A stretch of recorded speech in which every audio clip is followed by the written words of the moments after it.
A'udzubillahi minasyaitonirrajim. Bismillahirrahmanirrahim. Alhamdulillahirabbil alamin wassalatu wassalamu ala asyrafil anbiya'i wal mursalin wa ala alihi wa sahbihi ajma'in. Assalamualaikum. Apa khabar semua? Alhamdulillah, kita panjatkan syukur kepada Allah Subhanahu Wa Taala. Semoga semua kita sihat dan tenang serta bahagia hendaknya. Okey. Jadi saudara Andrew, subhanallah, dah masuk sahabat lah. Dari Zahra jumpa lagi. Alhamdulillah. Syafina tadi dah, Soraya, Josie dan Senda. Jadi insyaAllah kami nak cuba ingatkan semua hari Ahad macam tu sepatutnya semua orang agak lapang lah. Melainkan saya dah lagi nak pergi church lah. Saya dah pergi church lagi lah. Hari Sabtu hari Ahad lah. Jadi kita hari Ahad macam tu, kita santai-santai, kita tambahkan ilmu untuk dekatkan diri dengan Allah Subhanahu Wa Taala. Kami message group dulu. Okey. Kalau ikut pendaftaran kita ada lebih 70 lah. Lebih 70 orang dalam grup kelas tu. Jadi tapi yang berdaftar baru 20 lebih orang. Jadi kalau ada yang belum lagi isi Google Form, kami harap dapat bagilah maklumat ya supaya kita di Hidayah Center Foundation memang secara rasmi ambil kita akan menyantuni kita sepanjang tahun tu. Okey. Jadi enter. Right. Saudara Andrew dan Angga lah, komputer kami yang uzur lah. Okay, masih guna komputer personal. Okay, umur 2012 dah 9 tahun dah masuk sekolah rendah dah.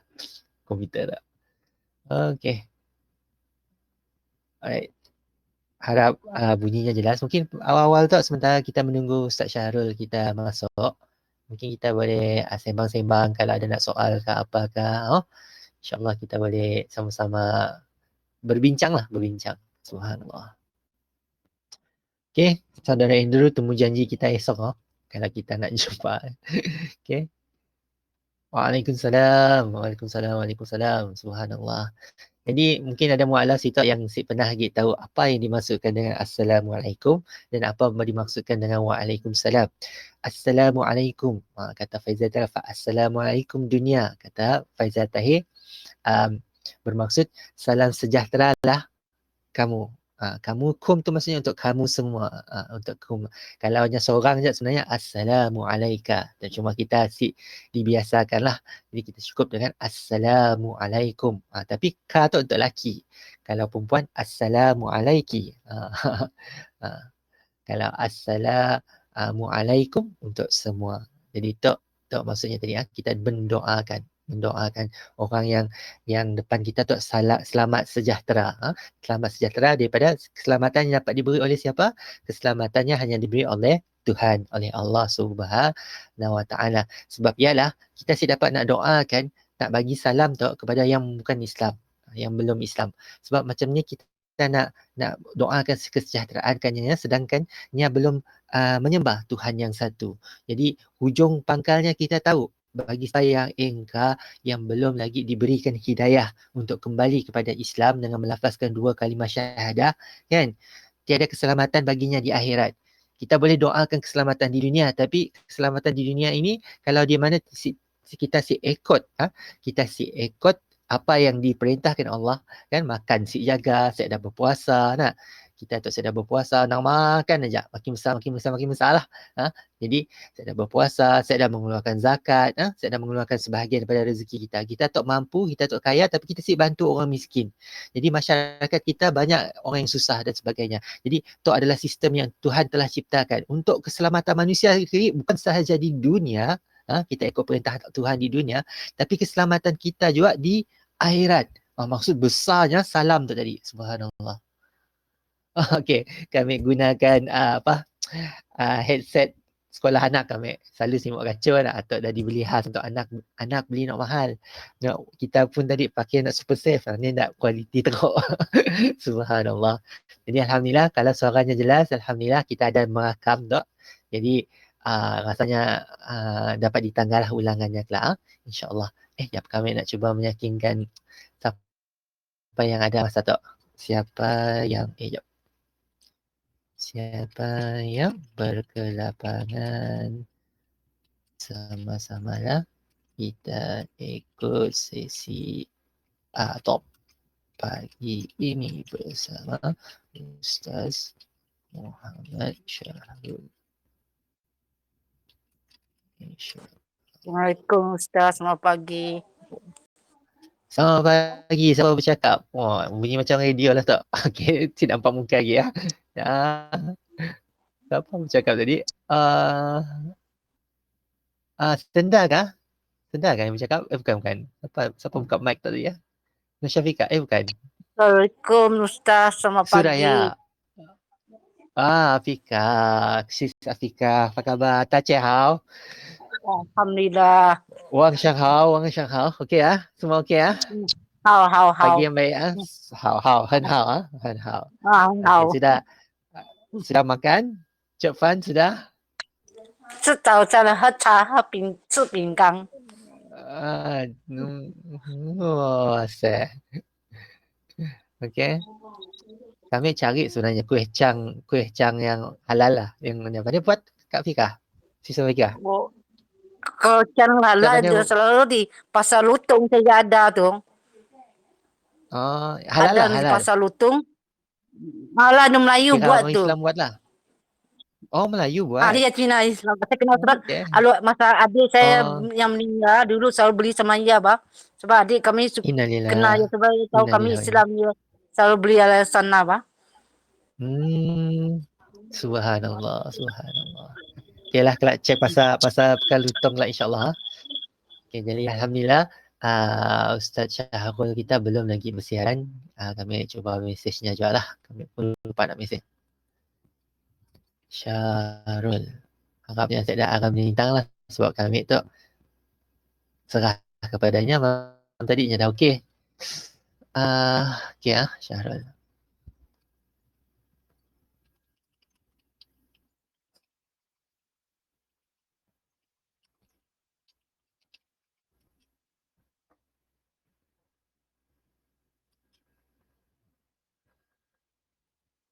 Okey, kami sana.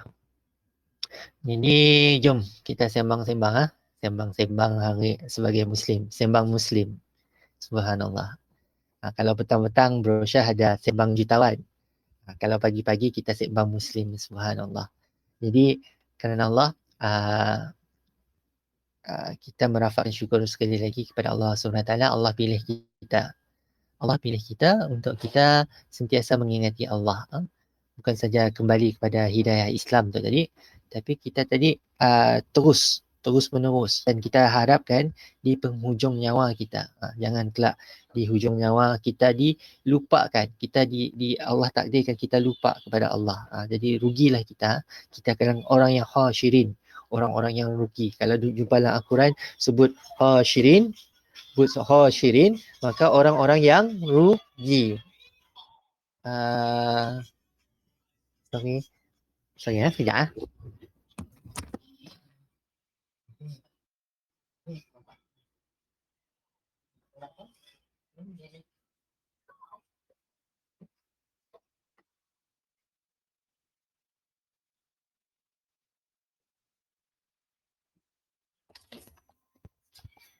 Subhanallah, biasa di rumah.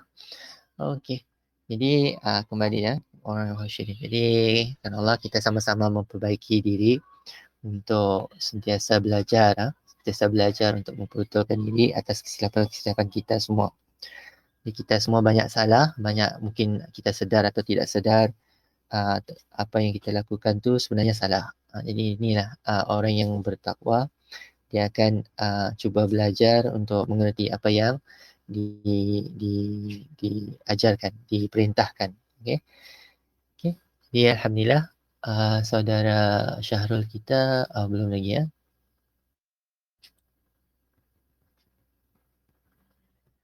Okey. Mungkin ada urusannya, kita bagi masa sedikit Alhamdulillah pagi itu mungkin nak perkenalkan diri, sama-sama kita bertaaruf. Untuk setiap hujung minggu kita berjumpa tapi belum lagi bertaaruf.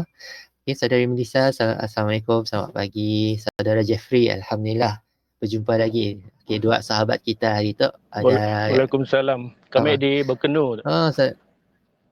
Bakanu, orang Bekenu. Bakanu jauh saudara Azim. Jalan-jalan. Bakanu. Bukan jalan-jalan di Bekenu. Bakanu.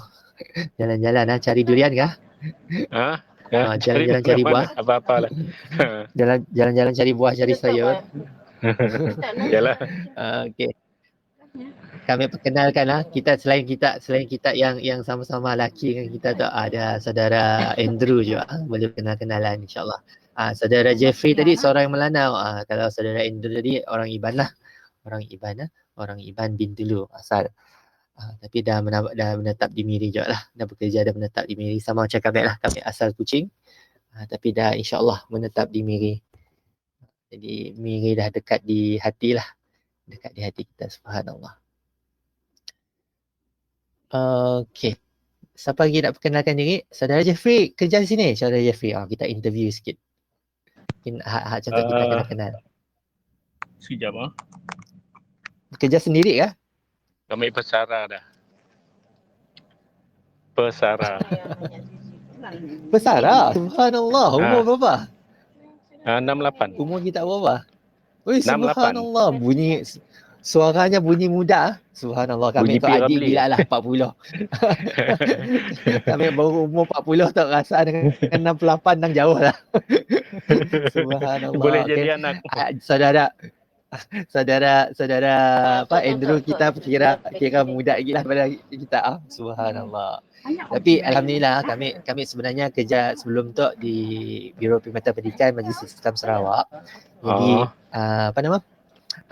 cikgu-cikgu pencen dalam ofis kami. Dan pengarah kami pun umur 70 tahun dah.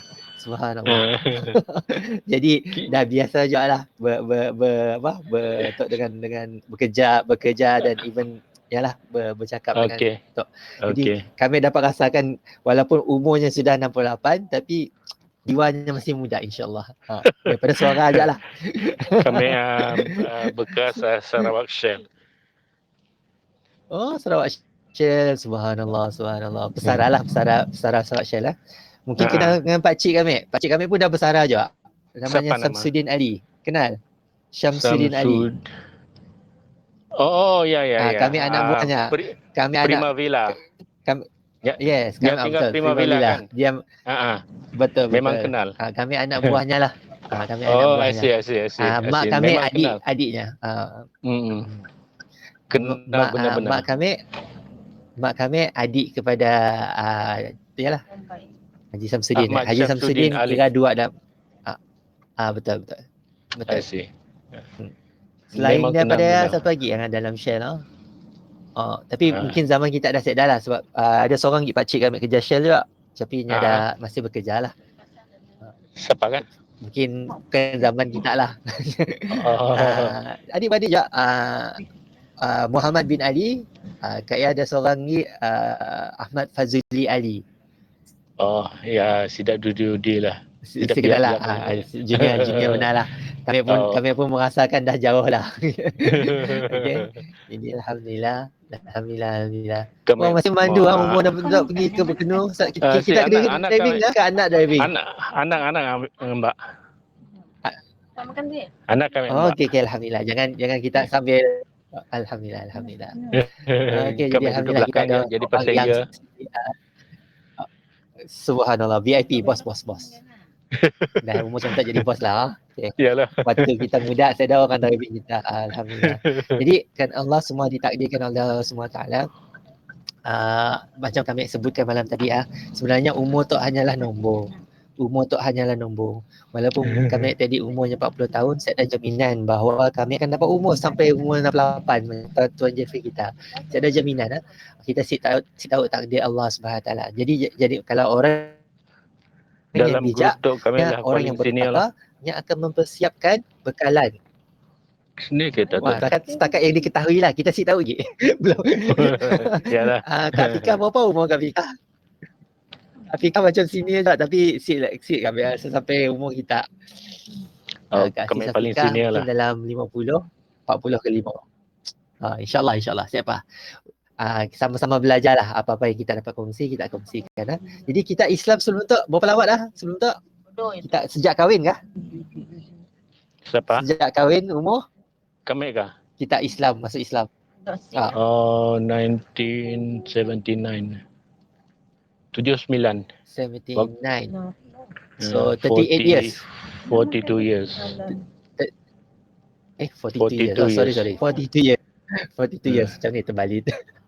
Tambah 2, bukan tolak 2. Okay. Alright, 42 years lah. Subhanallah. Subhanallah. Jadi 42 tahun dah Islam dan banyak dah lebih lah, dah biasa dah sembahyangnya, puasa pun dah biasa.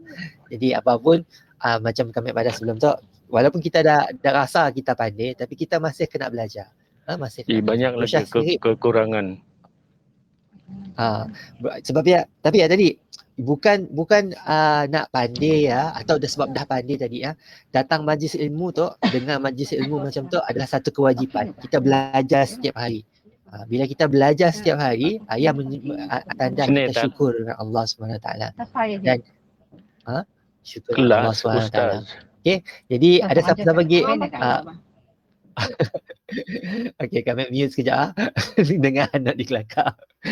Okay, jadi situlah kita perlu aturkanlah dalam banyak. Okay, mungkin kami nak cerita sikitlah tentang adab yang kita akan dikongsikan oleh Ustaz Syahrul kita. Kalau mengikut dalam Islam, kita penuh dengan adab. Kalau adab makan, adab makan bukan kewajipan mesti makan tangan kanan. Itu adalah satu adab.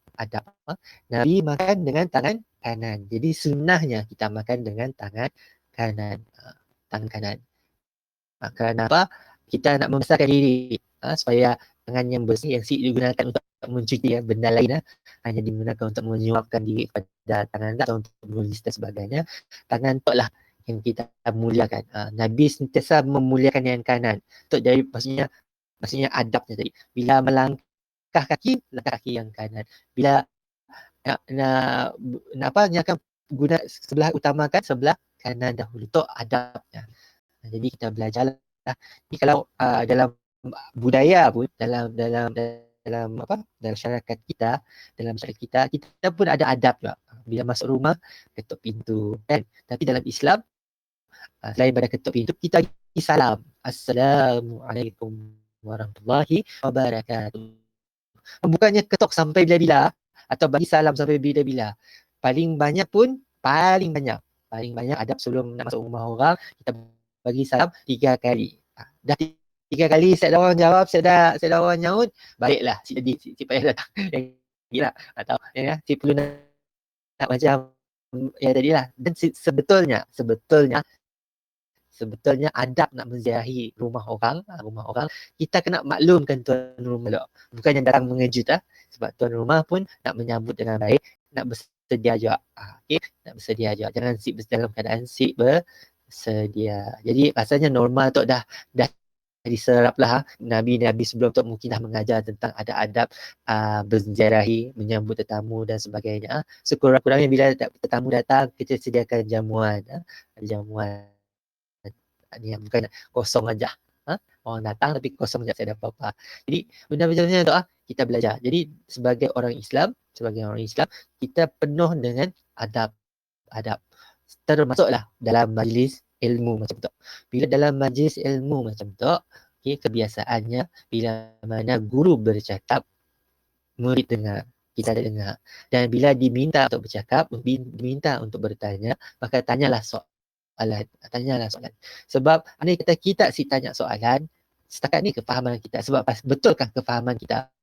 Bila kita sudah tanya atau kita sudah bertanya betulkah kefahaman kita, orang tadi maka silah kita sesat. Kita salah faham.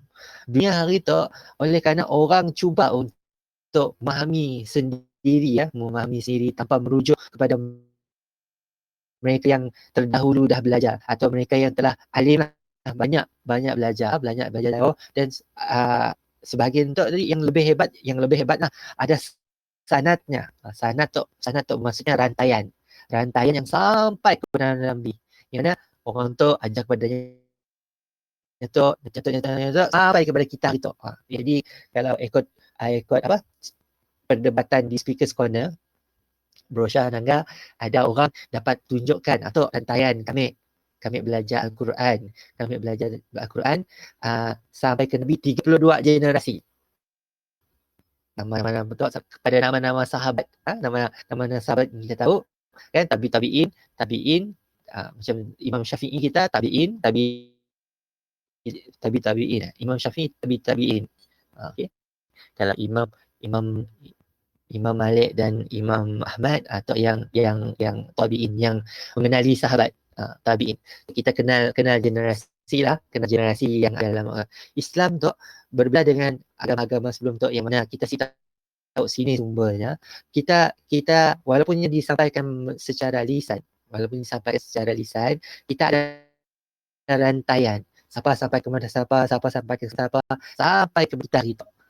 Siapa yang ada rantaian macam tu, orang sebut ada rantaian tadi. Sebab ada dua jenis hafiz lah. Hafiz yang sekadar membaca daripada Al-Quran, atau hafiz yang tadi yang memang diperdengarkan bacanya kepada orang yang dapat ada rantaian tadi. Jadi maksudnya tadi Al-Quran tu sesuatu yang dibaca. Quran sendiri pun, perkataan Quran sendiri pun bermaksud bacaan. Bukan sesuatu yang kita just ada masa kita buka kita baca macam ni aja. Maksudnya kita perlu membaca, kita perlu dilafazkan. Dan sebaik-baik tempat untuk melafazkan adalah dalam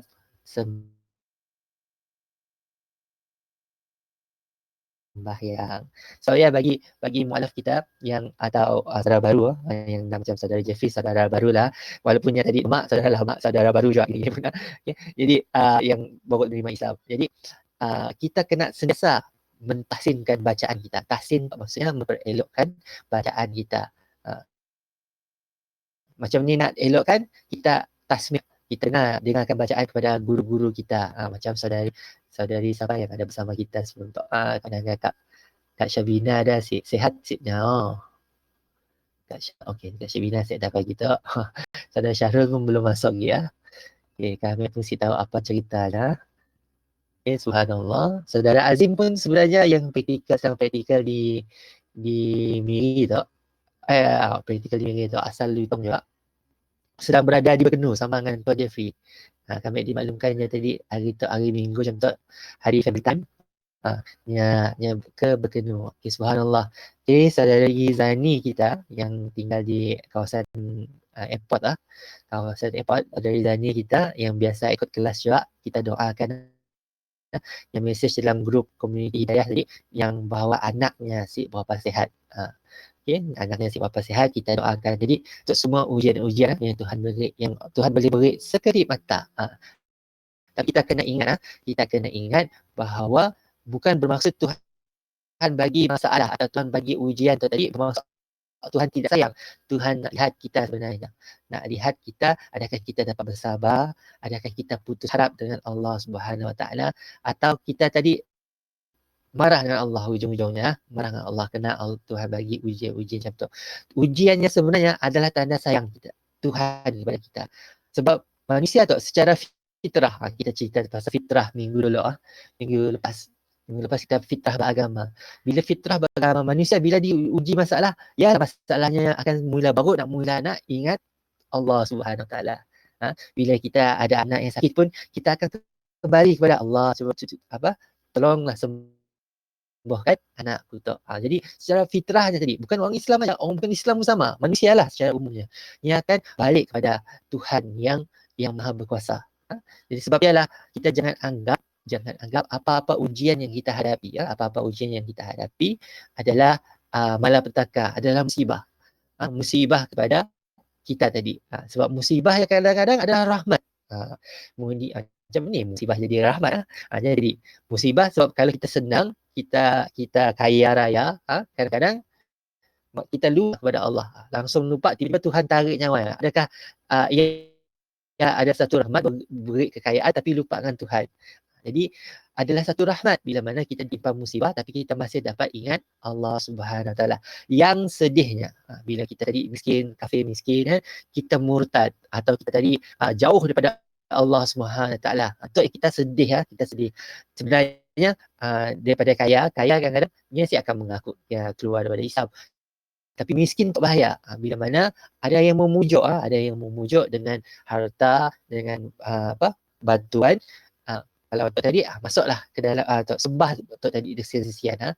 Jadi untuk yang sangat berbahaya kalau miskin. Sebabnya kita kena usaha kan, kita belajar.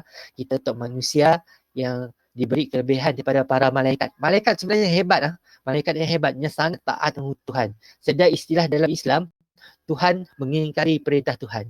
Di syurga, di 7 petala langit atau Isra Mi'raj, Nabi kita antara semua Nabi, ada berapa orang Nabi yang pernah dihantar dalam satu hadis, tapi hadis itu hadis yang dhaif, ada lebih 126,000 Nabi 126,000, 124 kan 126 126 126 rasanya, 126,000 Nabi. Kelak tembak semula, takut hafalan kita salah kan. 126,000 Nabi. Nabi Muhammad satu-satunya Nabi Allah muliakan, Allah perjalankan dalam satu malam. Daripada kota Mekah, tempat tinggal Nabi, ke bukan kota Madinah, ke Masjidil Aqsa. Daripada Masjidil Haram ke Masjidil Aqsa, naik ke 7 petala langit, melalui neraka dan syurga sebelum berjumpa dengan Allah Subhanahu Wa Taala. Jadi bila perjalanan Nabi ke syurga, jadi Nabi Muhammad nanggap malaikat-malaikat. Malaikat-malaikat tersebut ada malaikat yang sentiasa berdiri tegak. Wallahu alam, mungkin dijemakan dalam keadaan berdiri. Ada yang rukuk tu maksudnya tunduk. Macam orang Jepun, macam orang Korea kan. Sentiasa tunduk. Hormat tadi, tunduk tanda hormat.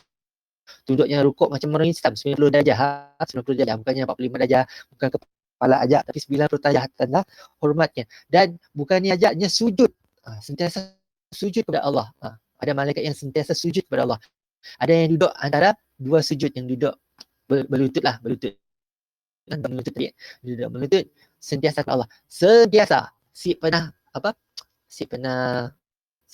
bertukar bila Allah perintahkan sidanya untuk sujud untuk Tuhan. Jadi hebat para malaikat untuk dapat ikut tanpa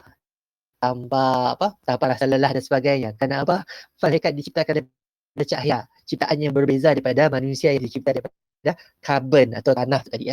Tanah tadi. Jadi kita ciptaan yang berbeza, dan kita tadi ciptaan diberi akal, diberi pilihan. Okay? Sama ada untuk ikut perintah Allah atau ingkar perintah Allah. Jadi Allah sebutkan dalam Al-Quran, manusia tu lebih hebat sebab kita menggunakan akal fikir kita. Kita bukannya walaupun kita diberi pilihan, kita pilih untuk taat kepada Allah. Kita tadi lebih tinggi daripada para malaikat yang tak ada pilihan. Setidaknya dicipta tak ada pilihan. Macam robot, macam mesin tak, fungsinya macam komputer tu, bila tekan switch button, yang mesti on. Sebabnya telah diprogramkan untuk on bila kita tekan switch. Melainkan switch yang rusak lah. Melainkan switch yang rusak. Tapi siap dapat nak ingkar. Tok ceritanya dia, macam ni lah malaikat. Malaikat pun macam robot. Siap dapat nak ingkar perintah Allah Subhanahu Wa Taala. Tapi kita manusia, kita diberi pilihan. Kita boleh, walaupun tadi kita macam ada prosesor lah dalam kepala kita tu. Hebatnya ciptaan otak kita Allah ciptakan kan. Yang macam komputer. Dapat simpan, dapat ingat, dapat proses. Semua berdaya, 3 komponen yang berbeza dalam komputer. 3 komponen yang berbeza dalam komputer. Prosesor just untuk proses, RAM untuk mengingat, dan hard disk untuk menyimpan, untuk ingatlah apa yang disimpan tadi. 3 proses. Tapi otak kita pula semua serentak. Dan kita diberi pilihan untuk ikut atau tidak ikut perintah Allah Subhanahu Wa Taala. Jadi bercerita tentang adab, cuba tanya Ustaz Syarul apa sentence Ustaz Syarul? Allah Sayyidina Muhammad.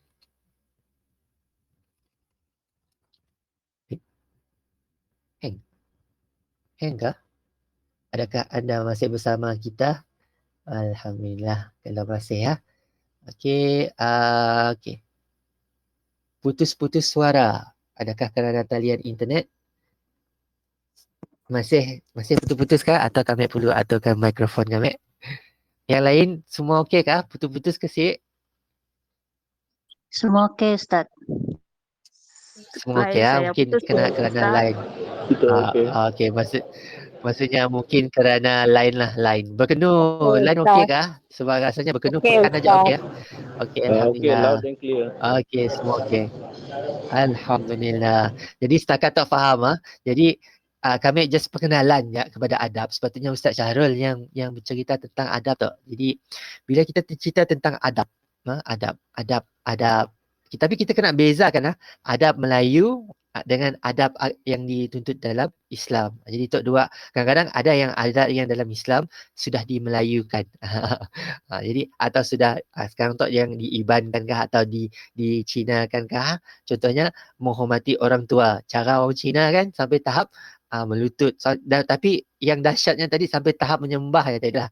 Ya tadi yang salah lah. Yang salah dalam Islam.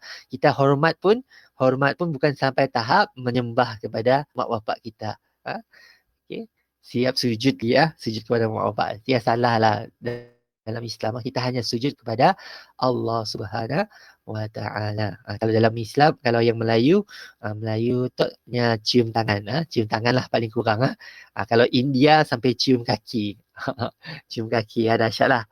Tapi kalau cium kaki dah tahap macam sujud tadi, tapi ada kalau ialah kebiasaan dalam masyarakat India, kita jangan persoalkan jangan persoalkan sebab kita boleh putus hubungan dengan mak bapak kita, cuma janganlah menyembah lah bila dah meninggal dunia, masih lagi kita menyembah dengan gambarnya dan sebagainya.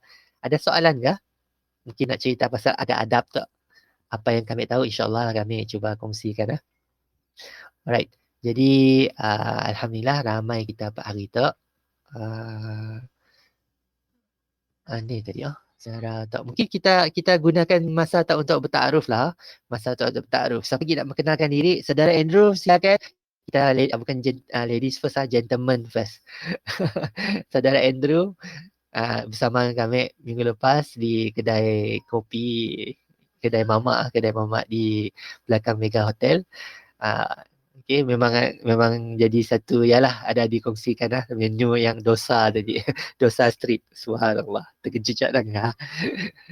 Assalamualaikum. Okay, jadi apa pun silakan Andrew. Andrew di mana? Di rumah, di luar, di kedai Saya kopi lagi kah?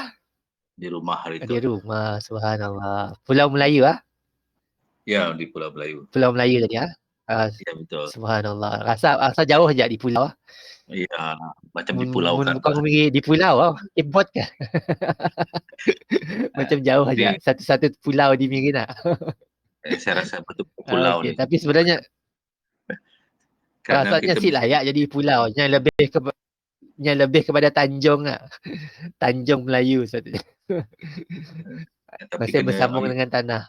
Iya, betul. Betul. Kalau pulau tu tadi memang naik bot lah sebetulnya. Pulau tu istilah nama kalau dari segi bahasanya. Pulau tu sepatutnya terputus tanahnya tadi terputus daripada daratan utama. Ya dikira pulau. Tadi mungkin disambungkan oleh jembatan tapi bersambung juga tanah yang sampai ke lutong kan. Jadi macam ni kita nak panggil Pulau Melayu yang pulau. Subhanallah. Jadi mungkin orang dulu memang terputus tapi kemudian hari ni kita ada tembok-tembok tu. Istilah tembok-tembok maka tanahnya dah bersambung. Tapi namanya tadi tinggal lekat. Wallahualam. Jadi kita belajar tentang asal usul. Jadi bila belajar tentang asal usul, kita sebagai Muslim, tu jugalah kita sebagai Muslim, sebetulnya kita belajar macam ni asal usul Islam. Adakah Islam tu bermula dengan Nabi Muhammad? Okey. Siapa yang setuju? Siapa yang setuju di situ? Islam bermula dengan Nabi Muhammad. Kita tengok tangan dalam chat Kami buat sikit poll. Kita orang cuba jawab setuju tak setuju. Jangan Google Kami semua ada orang Google kini tak. Google semua orang dah tahu jawapan. Okey macam ni nak buat poll tak? Attach kah? Tak keluar ya. Klik tak. Okay, create poll. Question. Islam bermula dengan Nabi Muhammad sallallahu alaihi wasallam. Pertama, setuju. tidak setuju. Anonymous voting lah. Saya dah orang tahu yang betul ke salah ha. Okey, quiz mode. Quiz mode tu apa maksudnya? Lebih daripada satu soalan ke? Okey, kelaklah kat back explore apa quiz mode. Okey, create.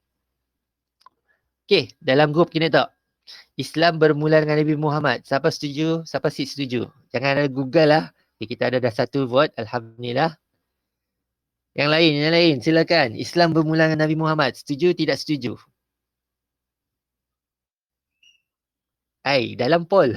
Saudari saja. Start. Pilih kat atas. Jadi tahu kita. Jadi tahu kita siapa jawab setuju, siapa jawab tidak setuju.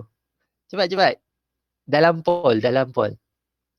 Klik dekat soalannya. Soalannya dapat diklik ya. Setuju dengan tidak setuju. Ada butang kat tepi ya. Okey, 6 orang dah. Alhamdulillah.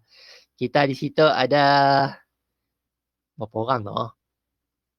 Kecilkan dulu. Ni saya dah merumuskan oh. 13. 13 tolak kami 12 orang. Jadi 12 orang lah perlu jawab tu. Ni 6 orang je. Mari. Anda masih bersama. Kalau masih bersama, tolong jawab dalam grup chat grup chat Telegram, bukan dalam komuniti Hidayah, dalam grup chat kelas KBSB tu. Tolong jawab setuju tidak setuju. Okey. 10 vote, 2 orang lagi. Ni 2 orang lagi. Tengah memandu kah? Tengah apa kah? Jom kita nangga. Okey, 64%. Sekejap. Dapat nangga, kita orang dapat nangga. 64% setuju, 36% setuju. Okey, Anthony Guan. Okey, seorang lagi. Seorang lagi. 11. Seorang lagi ya. Anthony Guan. Tapi dapat setuju Kita setuju Tapi sempat menaip Tengah memandu sempat menaip. Jangan menaip Jangan menaip. Boleh dengar tapi jangan menaip. Okey, alright.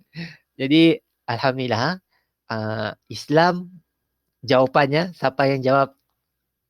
Okey, putus-putus sebab kita memandu kan. Jadi line sekejap hilang, sekejap ialah datang lah. Jadi, jawapan sebenarnya Islam bukan bermula dengan Nabi Muhammad. Apakah maksud Islam? Apa maksud Islam? Seorang yang Muslim yang mengaku bahawa tiada Tuhan yang berhak disembah melainkan Allah. Adakah bermaksud Nabi-Nabi sebelumnya tidak menyembah Allah? Semua Nabi-Nabi menyembah Allah SWT. Semua manusia-manusia yang mengikut Nabi pun menyembah Allah SWT. Jadi Islam sebenarnya bermula daripada manusia pertama lagi. Siapa manusia pertama? Nabi Adam alaihissalam. Jadi istilah Islam, menyembah Tuhan yang satu, menyembah Tuhan yang maha kuasa, sebenarnya sebenarnya sudah Muslim, setidaknya adalah Islam. Sebab kita katakan Nabi Isa alaihissalam atau Isa alaihissalam atau yang Jesus hari itu sebenarnya seorang yang Muslim. Buktinya ada dalam Bible sendiri. Kita langgar Nabi Isa sujud. Kalau yang Tuhan kena yang perlu sujud dan yang kena yang perlu sembahyang kepada Tuhannya. Jadi kita yakin bahawa Nabi-Nabi sebelum tu, manusia-manusia sebelum tu semuanya menyembah Tuhan yang sebenar. Nabi Ibrahim sendiri. Bagaimana peristiwa Abraham. Abraham tadi, bapaknya seorang pembina berhala. Pembina berhala. Orang yang buat patung-patung berhala untuk disembah.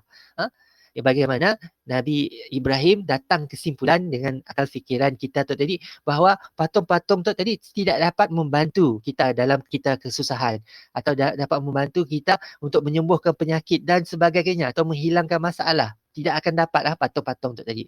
Tetapi apa yang dapat tadi, dia cuba cari nangga matahari. Oh, hebat matahari. Panasnya sampai ke bumi nak. Sangat besar dan tu tadi nak. Panasnya tadi. Di sini-sini akan tak. Tapi malam hilang. Jadi Nabi nangga nya tu berputar dan hilang dan tu tadi pandai hilang semua. Takkan Tuhan pandai hilang dan sebagainya. Tapi pada hakikatnya matahari memang masih ada di angkasa lepas lah. Cuba tengok lagi bulan. Tengok bulan. Bulan pun waktu malam sahaja.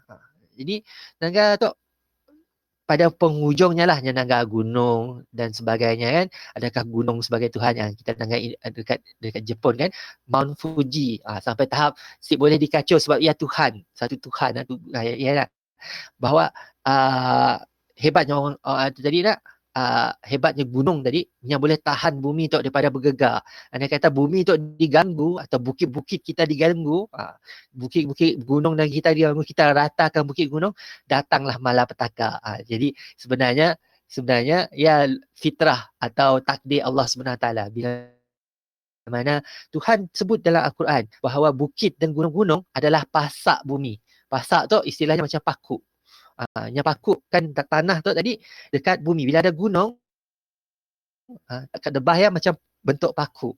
Sebab kita tu debah tu ada lava yang panas, yang bergelegak kan. Sungai panas yang mengalir dalam perut bumi tu sentiasa adanya. Tapi kita ada bahagian tanah yang sejuk. Tanah sejuk yang terapung di atas tadi. Terapung yang kita sebutkan plate tektonik, 6 plate tektonik dunia. Jadi alhamdulillah hari Ahad macam tu, Bro Syah kalau bab-bab sains macam tu insya-Allah boleh kita kongsikan dan kita kaitkan dengan penciptaan Allah SWT. Jadi bila ada 6 benua tu tadi dan gunung yang tertinggi juga adalah Everest, sebenarnya Everest jarang ada gegaran gempa bumi atau gempa bumi yang besar lah. Sebab gunung yang paling tinggi yang bawahnya tadi menahan dua benua yang ada di India dan tadi Eropah tadi . Jadi kita dapat tahu macam kita di Sarawak, di Borneo tu tadi kita ada Gunung Kinabalu. Sebab kita dalam pulau tu kita ada satu gunung, tanah kita stabil. Tapi satu masa dahulu Gunung Kinabalu pun pernah menjadi gunung berapi yang tidak stabil. Tapi gunung tu tadi maksudnya tadi sila semestinya apa nama tadi? Kita akan selamat selamanya. Kalau Allah takdirkan juga gunung berapi pun boleh meletus dan menghancurkan. Jadi apapun kita taklah menunjukkan kuasa Allah SWT. Bila nak datang tsunami, bila nak datang kemarau yang panjang, bila nak datang musim tengkujuh, hujan sampai banjir, kita akan dapat menghalang takdir Allah SWT. Betapa lemahnya kita. Kita mungkin bila kemarau kita cuba buat pembenihan hujan, tapi ia hanya solusi yang sementara. Hanya sekadar yang kekal lah. Bila lepas pembenihan awan, hujanlah. Tapi lepas dia macam ni. Jadi macam hanya solusi yang sementara. Jadi kita kena faham bahawa Islam sebenarnya bukan bermula daripada Nabi Muhammad. Tapi Islam yang kita ketahui hari ini. Islam yang kita ketahui hari ini, Islam yang sampai kepada kita, betul. Bagi siapa yang jawab setuju tadi, Islam yang sampai kepada kita hari ini bermula dengan Nabi Muhammad SAW. Sebab selepas Nabi Isa AS, zaman Nabi Isa ada disciple-nya, pengikutnya. Dan pada zamannya 300 tahun selepas Nabi Isa, ada masih pengikut Nabi Isa yang betul-betul mengikut ajaran Nabi Isa, menyembah Allah yang satu. Yang orang sebut Unitarian, bukannya Trinitarian, Unitarian. Dia menyembah Tuhan yang satu. Ada Kristian yang menyembah Tuhan yang satu, Unitarian. Jadi mungkin hari ini masih ada lagi yang tadi, tapi masih kalau kita yakin bahawa Nabi Isa sebagai Tuhan, sebagai anak Tuhan, itu adalah satu kesesatan, satu kesilapan, yang mana bukan agama Kristian sahaja yang ada istilah anak Tuhan, ada juga agama-agama lain yang sampai manusia tadi mengaku dirinya sebagai anak Tuhan. Okay, jadi alhamdulillah Harrison invited Lusman Adib Law. Oh subhanallah. Tahniah, cuba jemput kawan-kawan kita yang mualaf lain, boleh sama-sama join kita. Harrison, apa khabar? Jadi kita hari tu sebenarnya bercerita tentang adab. Jadi Ustaz Syahrul kita pun respon lagi. Rasanya mungkin ada something yang berlaku. Wallahu a'lam, kita mengancang, Allah menentukan. Ustaz Syahrul tu kadang-kadang ada perubatan Islam, mungkin ada yang memerlukan khidmat beliau urgent Sabtu-Sabtu macam tu, subhanallah, bila dah kena rasuk dan sawan dan sebagainya, bukan satu yang dapat ditunggu-tunggu. Okey, tunduk dan patuh. Jadi kita sebagai Muslim, adab kita kena sentiasa belajar dalam Islam. Jadi kita Bro Syah sebutkan semalam ada 7 ciri-ciri orang bertakwa dalam Al-Quran sendiri. Allah sebut ada 7 ciri-ciri orang bertakwa. Jadi semalam pertama kita mengerti apa yang kita belajar, bukannya ikut buta lah. Kita angkat takbir tu tandanya apa? Kita serah diri, surrender. Sipalah angkat tangan sampai nampak ketiak lah. Diajar angkatlah tak paras telinga atau sampai bahu tu tadi. Sekda yang paras bahu tadi paras bahu. Jadi kita belajar maksud-maksud apa yang dibelajar, bukannya just orang yang main angkat tangan kita ikut angkat tangan. Orang yang sujud kita sujud. Sujud dia maksudnya apa? Tanda kita tadi betul-betul sekda orang yang lebih tinggi daripada Allah. Allah Ta'ala. Ta'ala tu maksudnya yang paling tinggi. Allah yang paling tinggi Tapi bukan bermaksud Tuhannya tinggi yang dari segi fizikalnya tinggi. Maksudnya tinggi dari segi kuasa tinggi dari segi kehebatannya. Maksudnya tinggi daripada, kalau dapat mendengar tadi, saya ada yang dapat mendengar macam Allah Subhanahu Wa Taala. Terlintas dalam fikiran kita, terlintas dalam hati kita. Tuhan dah dapat dengar dah. Hebatnya pendengaran Allah. Allah dapat melihat, walaupun sekadar lampu, sekadar cahaya, gelap, gelita, tapi Tuhan masih dapat langgar.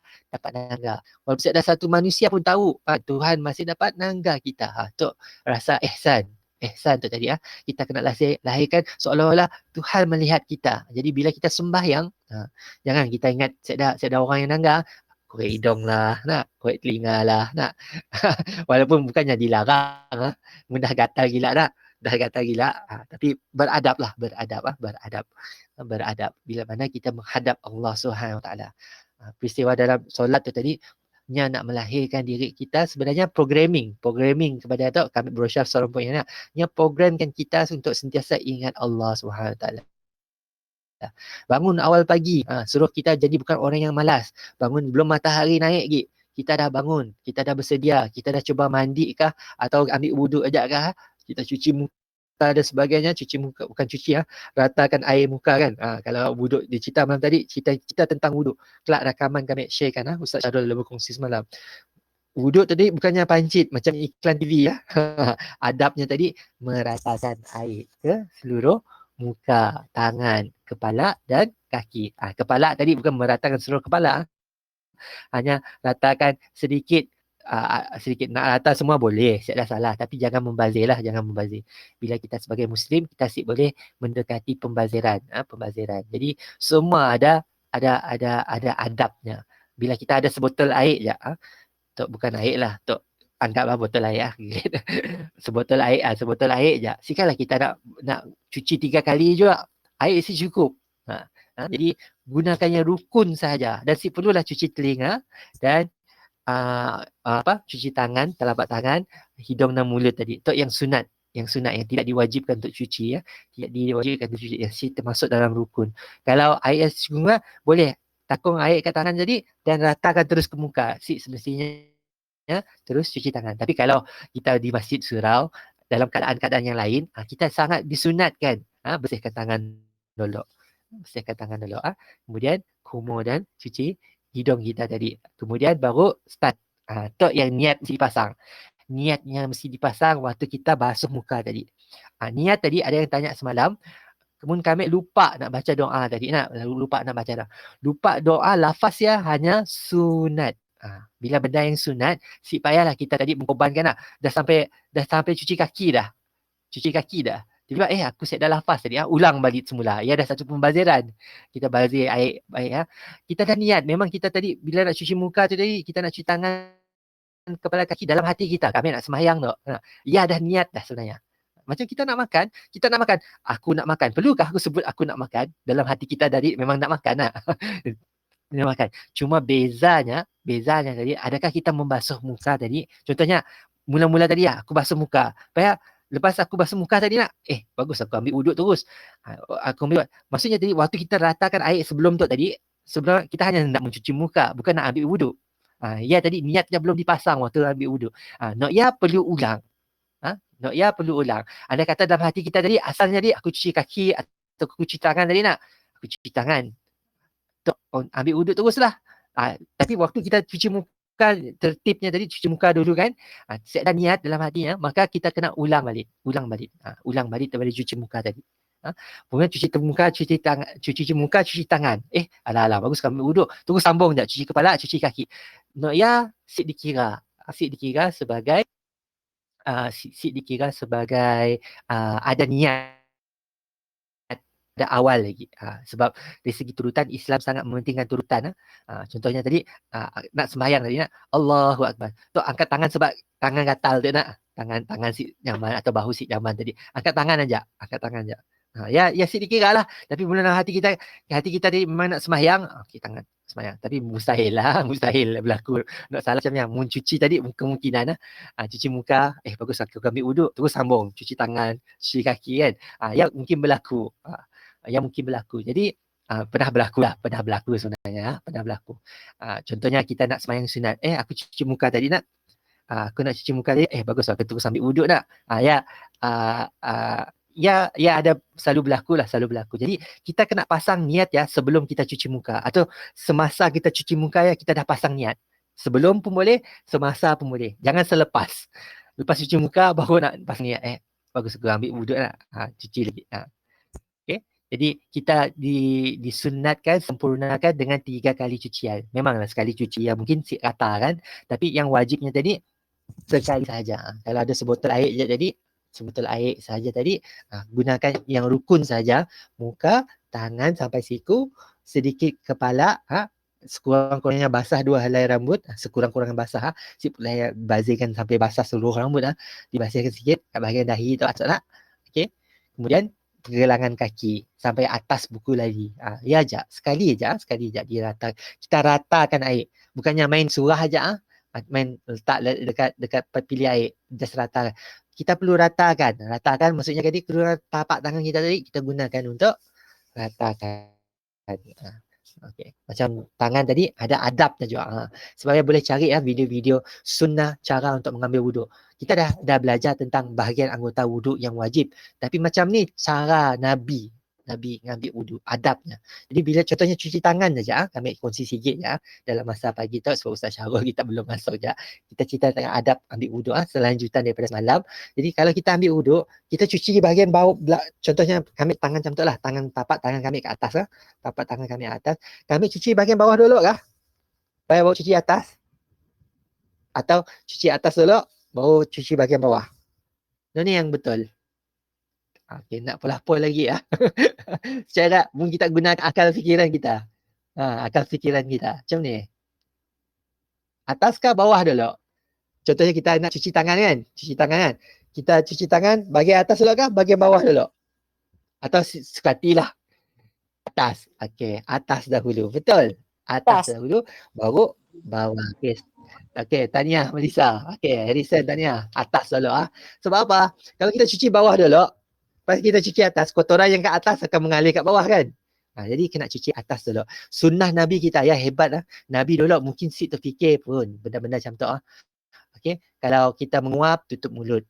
Kalau kita batuk tutup mulut je belajar tutup lah kan, tutup habis bukan tutup terus just tutup depan aja. Tutup depan. Takut sebab punca penyakit semua daripada batuk dan untuk tadi nak bersin dan menguap pun bahaya, angin banyak masuk, mungkin ada yang tengah jadi kita digalakkan untuk adabnya tadi menguap atau batuk tutup sebahagian mulut tu tadi.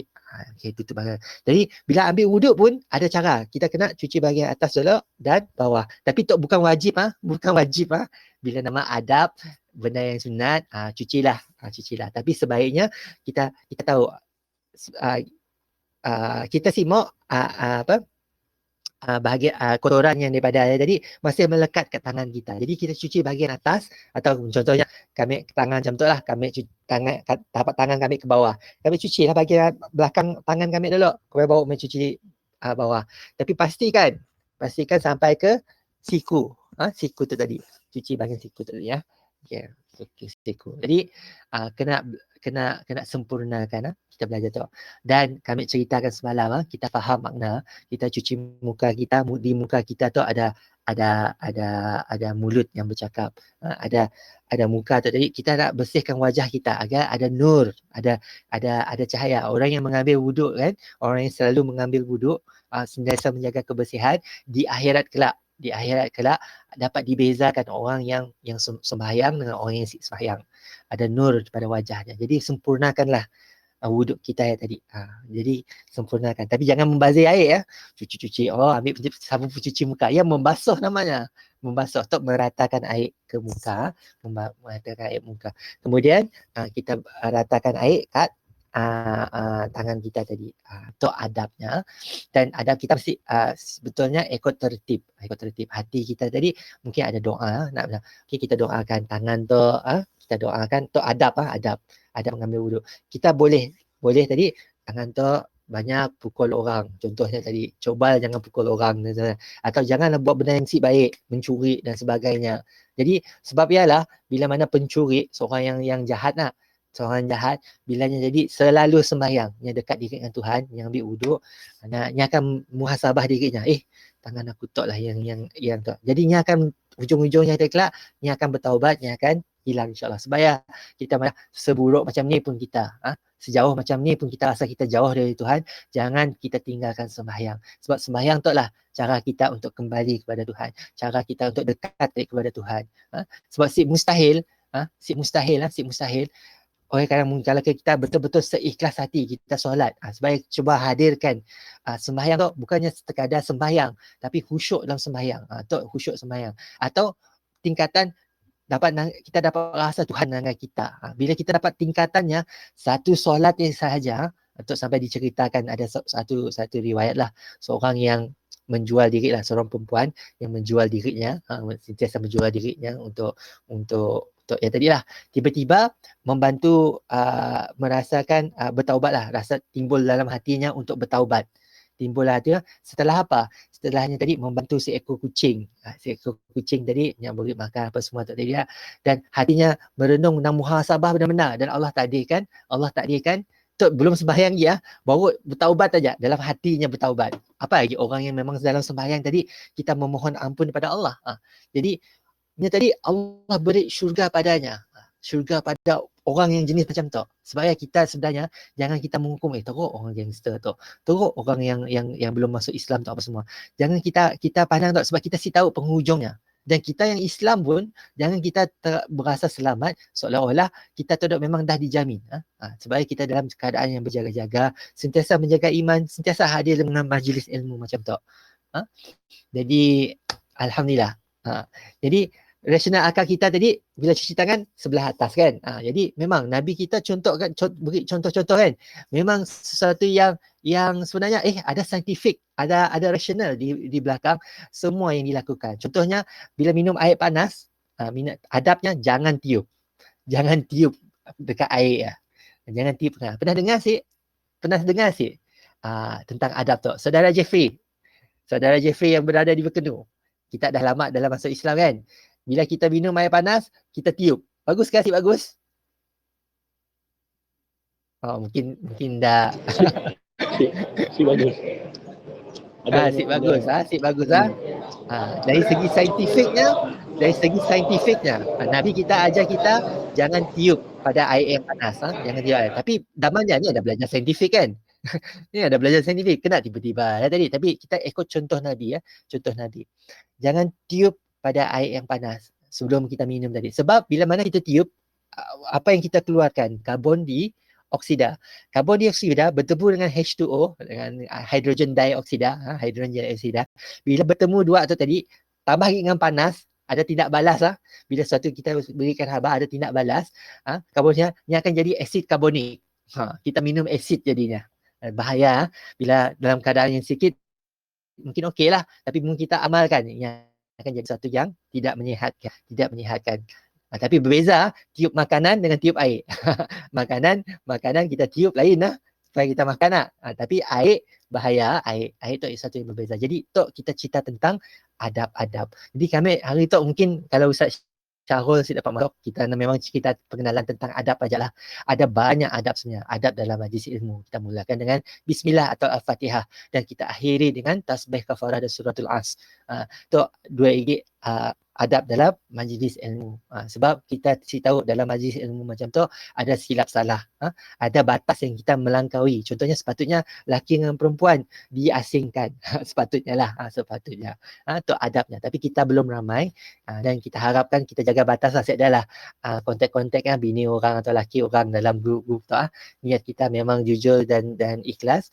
Kita tadi memang nak belajar, nak mendekatkan diri kepada Allah SWT. Tapi sebab Islam sebenarnya sangat macam mana orang wise dalam bijaksana dalam mengatur hidup manusia tu tadi. Sebelum berlakunya elak awal-awal. Contohnya arak tadi. Arak memang ada orang madah minum sikit bagus untuk kesihatan. Tapi kita tu manusia dapatkah kita kawal pun kita dah ketagih dengan arak? Kita dah ketagih dengan sesuatu nak. Rokok, aku rokok sikit-sikit je lah. Nah, dapat berhenti kan lepas ya?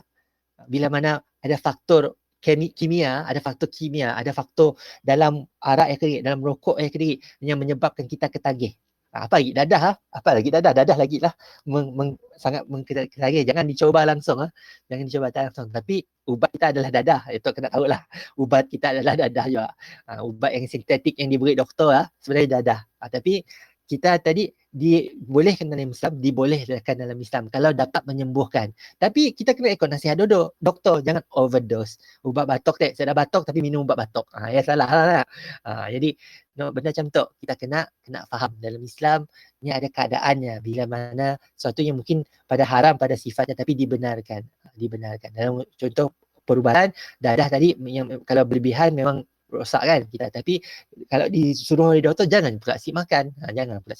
Lainlah tadi kita nak cuba perubatan Islam atau perubatan tradisional. Cina ada perubatan tradisionalnya, Iban wallahu a'lam, kami mesti apa familiar perubatan dalam masyarakat Iban, tapi mungkin banyak guna bomoh-bomoh juga. Bomoh-bomoh say no tu bomoh yang menggunakan entiti lain daripada Tuhan, yang menggunakan masyarakat jin kita yang sentiasa untuk menyesatkan kita, nak menjauhkan diri kita daripada Tuhan. Kita bukan berharap Tuhan untuk menyembuhkan penyakit kita atau anak kita dan sebagainya, tapi kita berharap dengan makhluk lain yang diciptakan Tuhan. Jadi bahaya juga, bahaya tu sebenarnya. Jadi itulah ada adab dalam Islam, banyak yang nak belajar. Brosha sendiri pun banyak yang adab yang perlu dipelajari. Okey, jadi alhamdulillah 11. Kita tadi mula jam 10. Perlu kan sampai 11.30. Kalau Ustaz Syarul tak masuk-masuk, kami rasa kita tangguhkan dulu lah. Sebab mungkin antara kita ada yang tahu, sebab sebenarnya kami tetapkan jam 10, tapi semestinya full 1.5 jam. Saya dah maknanya kita buat kelas panjang-panjang tapi olehnya sikit. Lebih bagus sebenarnya belajar enggak 15 minit tapi kita betul-betul terus amal. Jadi apa yang nak dapat dibawa dalam masa 1 jam tu tadi adalah kita kena tahu selain pada tuntutan kita dalam Islam ada adab-adabnya. Contohnya bila masuk masjid. Bila masjid terus duduk kah? Macam mana? Masuk masjid terus duduk kah? Apa yang perlu dibuat kalau masuk masjid? Macam ni keadaan kita. Masuk solat masjid. Sunat. Belum masjid. Solat sunat. Betul. Apa nama solat sunatnya? Apa nama solat sunat masuk masjid? Si ingat tak? Okey. Ingat cik bacaan tahiyat kita. Baca tahiyat kita. Solat tahiyatul masjid. Tahiyatul masjid. Kalau dengan manusia, kita bagi salam. Kalau dengan Allah, kita salamnya, perkataan salamnya kita gantikan dengan tahiyatul masjid. Tahiyat. Sebab kita dalam tahiyat akhir kita sebut tu. At-tahiyatul mubarakatus salawatut tayyibatu lillah. Kita sebut at-tahiyat. Bukan kita beri assalamualaikum ya Allah. Sebab keselamatannya daripada Allah. Sekarang kita minta Allah bagi selamat kepada dirinya pun. Dia yang pemberi keselamatan. Okey, Jeffrey. Dengar orang rumah kita kelakar. Okey. Alright. Okay, hati-hati kalau siapa-siapa yang di rumah boleh guna headphone atau hati-hatilah. Segala percakapan semua didengar oleh kita semua di situ. Jadi kita perlu ada adab bila masuk masjid, kita solat tahiyatul masjid. Maksudnya tadi sebelum masuk masjid kena ambil wuduk dulu sebagus-bagusnya. Walaupun kita bukannya nak sembahyang ke apa-apa, mungkin lepas kita nak sembahyang. Jadi sebagusnya dalam keadaan yang bersih, keadaan yang suci. Dan kita dilarang untuk kalau belum mandi wajib. Belum mandi, badan masih berbau atau masih dalam keadaan hadas besar, baru datang bulan dan sebagainya, atau pernah bersama dengan isteri atau suami sebelum tu tapi belum mandi lagi, tu dalam keadaan kita hadas besar belum mandi, janganlah kita masuk masjid. Jangan masuk masjid. Kalau lalu saja tak masalah. Tapi kalau kita masuk dan duduk, tak bagi sembahyang. Sembahyang haram. Haram untuk kita sembahyang dalam keadaan hadas besar. Jadi saudara Jeffrey semalam pun ada tanya tentang mandi wajib dan Ustaz. Silakan. Assalamualaikum. Kalau saya datang haid, Quran boleh baca? Oh, mesti mengambil uduk juga kan? Mesti mandi wajib tak? Oh. Mesti mandi wajib juga. Waktu yang si boleh kan? Wuduk si akan sah. Wuduk si Oh. betul. Oh, sebab Kita kena faham kotor kan? benda. Wuduk akan sah bila mana kita masih berhadas besar. Kalau kita masih ada hadas besar yang kita belum hilangkan, peristiwa besar yang kita belum hilangkan, dengan mandi tadi, meratakan air ke seluruh badan, bukannya sekadar muka tangan, kita belum mandi lagi, maka saya dah pakailah wuduk yang tadi. Mesti yang mandi dulu, baru kita ambil wuduk. Baru boleh pegang Al-Quran atau baca Al-Quran lagi. Masuk masjid? Masuk masjid? Okey. Mau dengar ceramah ke apa kan? Masuk dan duduk ya tadi sebab yang tadi mesti mandi dulu. Kalau mesti kita lalu sekejap boleh. Contohnya rumah kami lah belakang masjid. Memang kena lalu dalam masjid lah. Macam yang boleh lah lalu aja. Kami belum mandi wajib lah. Tapi kita tadi nak masuk nak dengar ceramah macam kita tadi. Ya siap boleh. Boleh ya. Because ada adabnya tadi memang salah lah. Ustazah madah boleh. Yalah kami keliru. Madah boleh ya. Boleh masuk masjid. Untuk wallahu alam. Tapi dalam kalau ikut pandangan umum. Oi, masya-Allah. Okey, masih. Kawasan boleh. Okey, kita kena bezakan. Kawasan masjid dengan ruang solat. Kawasan masjid dengan ruang solat. Andai kata orang yang masih datang bulan tadi, ini bukan maksudnya tadi masjid tadi seluruh tempat yang dalam masjid lah. Tempat masjid tu maksudnya tempat sujud. Ruang solat, ruang kita sembahyang. Ruang solat ialah jangan kita masuk. Jadi untuk dalam kes perempuan yang masih ada datang bulan, kita risau najis dari segi darah tadi tertumpah. Bila darah tertumpah, masalah lah. Darah tu bukan suatu benda yang mudah untuk hilang. Macamnya. Dan darah tu pun punca penyakit dan sebagainya kan. Jadi suatu yang berbahaya sebenarnya. Darah tu tadi. Sebab ialah rasionalnya di sia. Bagi siapa yang belum lagi masih apatah lagi lah yang memang tengah datang bulan tidak digalakkan untuk duduk dalam masjid ruang solat tadi. Kalau duduk kawasan masjid di luar masjid duduk depan pintu sebelum masuk ruang solat, ia dibolehkan. Boleh faham? Jadi bagi kita dalam Islam ada bukan bermaksud tadi masuk pintu pagar masjid pun boleh datang bulan tadi lah. Mun lagi kita nak hantar bantuan, nak hantar kuih macam Kak Fika kita, alhamdulillah Kak Fika kita tu berjual kuih muih apa semua ada hantar ke masjid juga kuih muih Jadi kalau kita datang bulan kita boleh pas dengan orang masjid, datang dalam ruang masjid tadi tapi bukan masuk dulu dewan solat dalam keadaan kita masih dalam bulan tadi Boleh faham? Okey, faham. Okey. Boleh faham saudara Jafin? Alhamdulillah. Okey. Jadi ialah penting kita doakan kepada Allah Subhanahu Wa Taala tunjukkan kita jalan yang lurus. Kadang-kala kita fikir yang kita belajar tadi dah betul lah. Sorry. Saudara Jafin sini tuju tak? Kami cuba mute mikrofon. Dari terus hilang. Okey. Alright. Jadi lah yang kita kena belajar tentang adab nak masuk masjid, nak pegang Al-Quran. Al-Quran dengan tafsir dua benda yang berbeza. Kalau kita pegang tafsir yang bahasa Melayu yang terjemahan saja, maka kita boleh pegang Al-Quran. Tapi Al-Quran dalam konteks perkataan yang asalnya, dalam bahasa Arab yang asalnya, kita menghormati sebaiknya dalam keadaan tiada hadas. Tiada hadas besar atau kecil. Kita dalam keadaan dah mandi wajib dan ambil wudu. Okey. Apa tu? Nur Syafina tanya. Okey, soalannya. Quran yang diterima dapatkah dipegang bila datang haid? Okey Tok, kami hanya guna apa yang orang lain pada. Ada orang banyak pada sebab dalam terjemahan Al-Quran nya lebih banyak lagi terjemahan daripada perkataan Al-Quran dibolehkan. Tapi Al-Quran yang sebenar yang dalam musyarah bahasa Arab tidak dibolehkan dari segi adab kita. Kita menghormati tu sebagai kata-kata Allah. Al-Quran tu bukannya kata-kata manusia. Kalau kata-kata manusia suka kita tikamlah buku Tapi tu kata-kata Tuhan. Kata-kata Tuhan yang kita muliakan. Kitab suci yang sebetul-betulnya suci lah.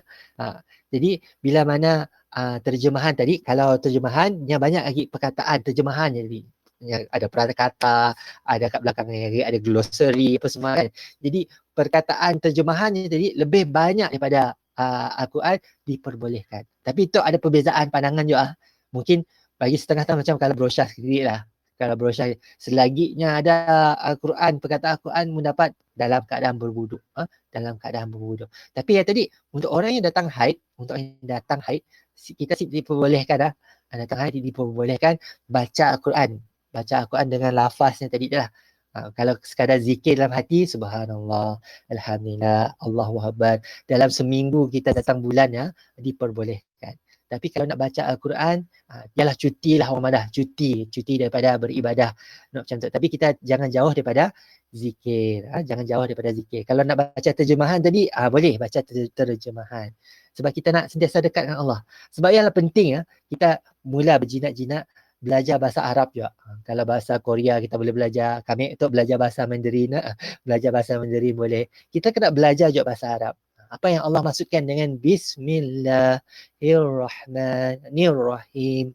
Kita kena tahu apa yang maksudnya. Barulah kita datang khusyuk dalam sembahyang kita. Kalau kita sembahyang just sekadar burung tiung, Bismillahirrahmanirrahim, Alhamdulillahirrabbilalamin, Ar-Rahmanirrahim, Maliki yaumiddin, Iyyaka na'budu wa iyyaka nasta'in, Ihdinas siratal mustaqim, siratal ladzina an'amta 'alaihim ghairil maghdubi 'alaihim waladdallin. Si faham apa langsung maksud dengan sekadar burung tiung ajalah. Saya dah roh dalam bacaannya. Sebab bacaannya ke diri adalah satu pujian kita kepada Allah. Bacaannya ke diri adalah satu doa kita kepada Allah. Jadi bercerita tentang dalam Al-Fatihah tadi, kita ada satu ayat, Ihdinas siratal mustaqim. Tunjukkanlah kami jalan yang sebenar, jalan yang lurus, yang sebenar. Sebab dunia tu bengkak-bengkok. Macam tadi tanyalah, hai tadi boleh ke si, atau sebelum tu pada boleh masuk masjid, ada ustazah boleh masjid, tapi kefahaman mungkin ustazah yang sampai tadi kawasan masjid, ruang solat kami yakinlah ruang solat memang semua kita digalakkan. Siapa yang datang bulan digalakkan, takut istilah tumpah darah, even pakai pad sekalipun memang ya nak. Siapa yang dapat jamin pad tadi bocor contohnya berlebihan dan sebagainya, kita sedar siapa yang dapat jamin? Saya yang dapat jamin. Jadi sebenarnya kita elakkan terus. Kalau boleh ruang solat no, ruang solat no kalau datang bulan. Kalau sekadar nak dengar majlis ilmu, boleh duduk di luar pintu kawasan masjid yang kawasannya tile dan sebagainya. Tapi kalau kawasan tile dan sebagainya pun digunakan untuk ruang solat, contohnya Masjid At-Taqwa, Masjid awal ruang solat pakai juga. Luar dewan pun pakai juga untuk sembahyang. Luar dewannya pun pakai juga untuk sembahyang. Untuk yang muslim, yang laki-laki lah. Yang laki-laki bila dah cukup dalam ruang solat, kita sembahyang juga di luar. Jadi siapa yang memang kita nanggar lantai dah di mop tu. Dah di mop. Tapi bila nama darah bukannya sekadar mop diperlukan. Ia perlu disanitize. Istilah sanitize lagi. Perlu disanitize untuk menjaminkannya betul-betul saya ada penyakit atau kotoran dan sebagainya. Jadi itulah orang madah kebijaksanaan yang ada dalam Islam. Supaya semakin kita belajar, macam Brosyah sendiri, kita belajar sains, semakin kita belajar, semakin kita kaji betapa benarnya Islam tu. Dan pelik bagi orang yang dah tahu kebenaran bahawa walaupun Tuhan kita nampak, tapi kita yakinnya ada. Orang mesti tahu bahawa boleh minta keluar daripada Islam dan mula menyembah benda yang sepatutnya dijadikan Tuhan. Sepatutnya dijadikan Tuhan. Jadi notoklah yang kita sedih lah dekat Miri tu utamanya. Banyak kita tahu yang Islam hanya atas nama saja. Okey, silakan tanya. Okey, nampaknya macam 11.30 juga kita habis tu. Okey. Apa soalannya, Syafina? Waalaikumsalam. Okey, macam kami mau tanya tadi, baca Quran boleh nak, tapi macam kami tengah datang bulan ni baca ayat kursi boleh bukan membaca dari Al-Quran, tapi diamalkanlah, dizikirkan sentiasa. Boleh. Okey. Alhamdulillah. Bismillahirrahmanirrahim. Okey, alhamdulillah Syafina, untuk makluman kita lah, ayatul kursi ayat daripada Suratul Baqarah ayat 256 surah Al-Quran. Bila mana ayat Al-Quran, ayat Al-Quran bahasa Arab lain ma ismuka, siapa nama kamu kan, ma ismuka tu ya bahasa Arab. Ya, saya ada masalah kita berbahasa Arab, tapi bila disebutkan Al-Quran, Allahu la ilaha illa huwal hayyul qayyum. Ya Allah, tiada Tuhan selain Engkau, selain daripada Dia, ya Allah, yang berdiri sendiri, Al-Qayyum, yang berdiri sendiri tanpa perlu apa-apa sandaran. Jadi bila dalam ayat Quran, sebolehnya jangan kita lafazkan dalam keadaan kita masih berhadas besar. Boleh faham? Boleh faham? Jadi kalau lagi berzikir, ya Allah, kan? La ilaha illallah. Ya bukan ayat Al-Quran, diperbolehkan. Diperbolehkan. Baca terjemahan, diperbolehkan. Ya Allah, tiada Tuhan selain Kau. Kalau ya sekadar baca terjemahan, tak ada masalah. Tak ada masalah. Macam yang penting hati kita. Macam sebelum tidur kan kita baca sepatutnya pagi hari kan ataupun malam hari sebelum tidur kita baca ayat kursi dengan Qulhuwallah semua nak. Jadi bila datang bulannya macam asyik boleh dibacalah ya Ustaz maksudnya. Okey, macam dalam perlindungan keadaan kita macam malam lah. Faham kami maksud kita. Mungkin kami perlu rujuk balik lah. Soalan macam tu kami asyik berani je nak mengeluarkan hukum. Cuma bila kita guna hukum yang general atau mungkin kekurangan kami sedikit lah. Mungkin kita tanya soalan tu kepada Saudara Syahrul atau siapa-siapa ustaz atau yang lebih baik mufti kita lah, mufti negeri kita. Bila bab-bab macam tu. Dan mungkin memang dah ada jawapannya. Cuma Bro Syah sedikit tidak dapat nak jawab. Kelak kita tapi dalam doa bangun tidur kita ada doa bangun tidur alhamdulillahi ahyana ba'dama wa ilaihil nusyur. Ada doa bangun tidur yang bukan daripada Al-Quran bukan daripada diambil daripada Al-Quran tapi doa yang kita dalam bahasa Arab yang mana ada sunnah Nabi sunnahkan yang doa macam tu diperbolehkan. Doa makan contohnya. Doa makan bukan daripada Al-Quran Allahumma barik lana fima razaqtana wa qina azabana. Dan doa makan sebenarnya bukan daripada Nabi juga. Dia diajar oleh alim ulama kita, orang yang alim yang ajar kita untuk minta kebaikan dunia untuk minta keberkatan rezeki dan jauh daripada azab neraka. Dua benda tu lah diminta sebelum kita makan tadi Jadi doa tu tadi saya dah yang disunnahkan Nabi baca bismillah. Sebelum makan mesti baca bismillah. Bismillahirrahmanirrahim. Bismillah lah paling pendek bismillah. Bismillah dengan nama Allah. Makan. Itu yang disunahkan. Baca doa, kalau kita tambah dengan doa, ada so kita minta Allah makbulkan. Ya sebaiknya ya Allah berkatkan rezeki yang Kau kurniakan kepada kami dan jauhkan kami daripada azab api neraka. Ya kita minta jauh. Mungkin kita si dapat syurga tapi kita minta bagaimana jauh lah. Tapi jadi ada dua kemungkinan je. Mesti dapat neraka memang dapat syurga lah. Saya ada pertengahan lah. Saya ada yang duduk tengah-tengah. Pegawai saya dah.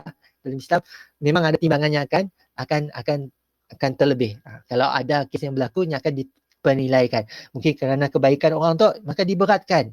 Tuhan beratkan kepada kebaikan. Okay. Jadi itulah Islam. Jadi untuk bab baca ayatul kursi, baca ayat surah Al-Ikhlas, untuk kami akan semak semula kalau untuk bangun tidur dan sebagainya sebab dikira ayat Al-Quran juga dia ayat Al-Quran. Tapi yang kita tahu pegang Al-Quran dan baca Al-Quran daripada Al-Quran yang tadi diperbolehkan. Diperbolehkanlah. Tapi kalau baca daripada hafalan, adakah baca daripada hafalan tu diperbolehkan? Kelak kami datang balik kepada kita lah, Syafina boleh perkenalkan diri. Kami si berapa familiar. Kita masuk Islam lama dah kah? Macam dah lama je.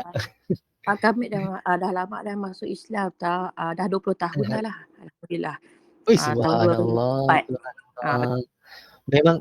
Memang di Miri kah? Kami di Miri. Di airport situ rumah kami.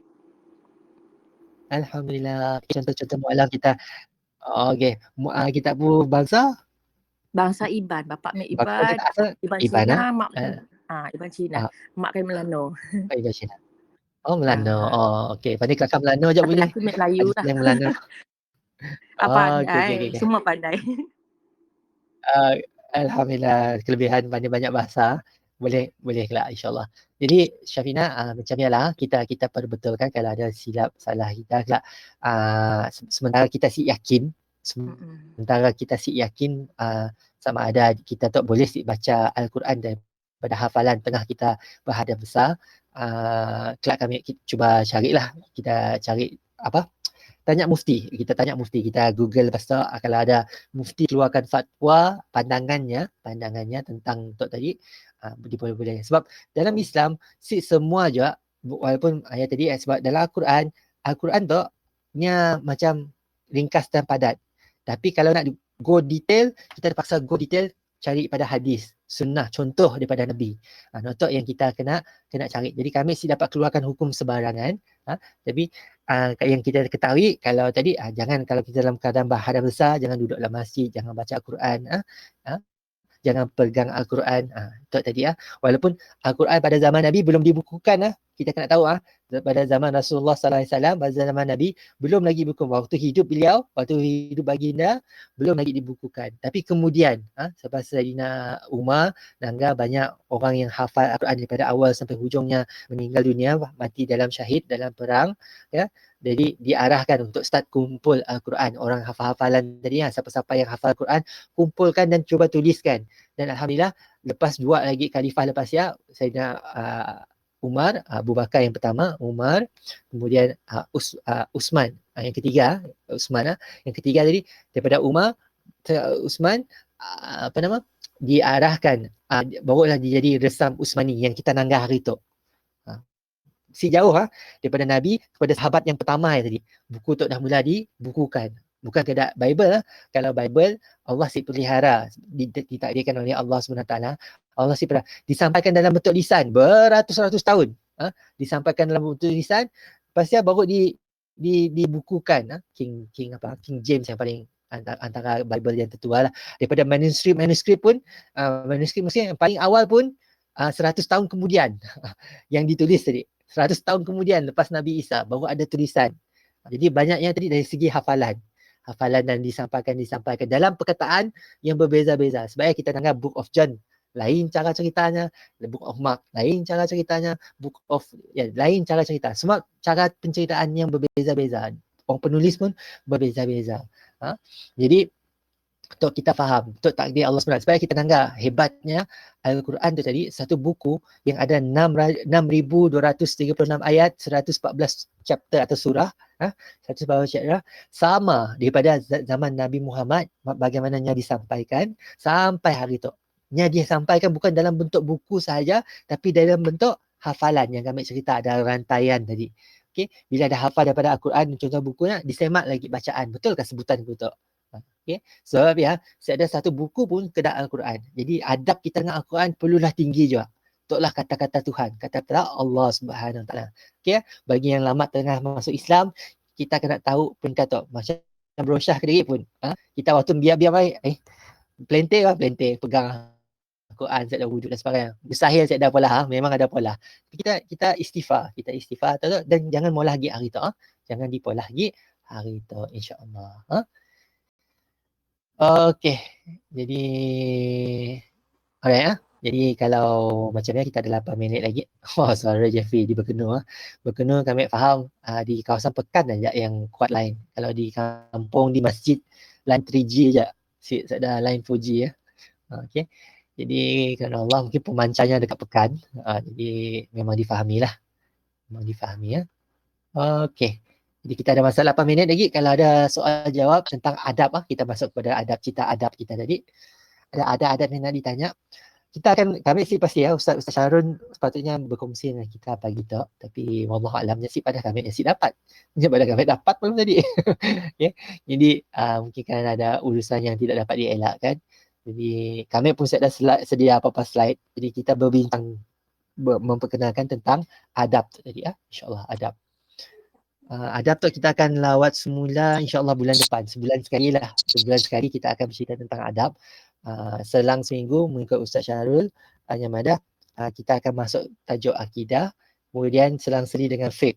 Fiqh tu tadi adalah tentang tata cara, tentang contoh macam minggu dulu kita cerita solat, semalam kita cerita tentang ambil wuduk. Telah ada lagi lah tentang puasa, tentang nak membayar zakat dan sebagainya insyaAllah. Okay. Jadi ada soalan Cik? Ada soalan boleh type atau boleh buka mikrofon lah. Tanya soalan silakan. Assalamualaikum Ustaz. 我要问一个问题，我要知道kalau orang yang dekat dengan saya Islam, orang yang dekat kita lah, sekiranya meninggal lah, dalam Islam macam kita boleh ikut hantar pergi kubur kah?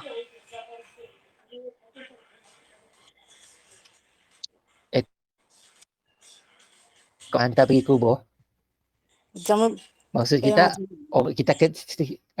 kita tahunya orang Islam. Macam contohlah, macam maksud kita tadi, okey, kami cuba. Sebab kami orang Islam lah. Macam orang yang dekatan kita yang meninggal lah. Macam yang bukan membuat kubur meninggal, hantar mayatnya lah maksudnya. Macam saya Islam boleh ikut, boleh pergi hantar kah? Okey, untuk adab ke kubur tadi, okey. Untuk adab ke kubur tadi, kebiasaannya yang ikut pergi kubur tu yang laki-laki lah atau keluarga terdekat lah. Kalau keluarga terdekat, bagi kita yang sekda hubungan dan sebagainya, tambah bagi perempuan, okey.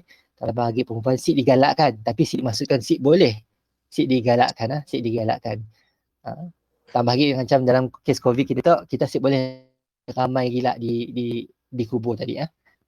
Takut saya dah penjarakan dan sebagainya kan, nak baca Yasin dan sebagainya di kubur, nak dengar talqin, sik macam dolok lah.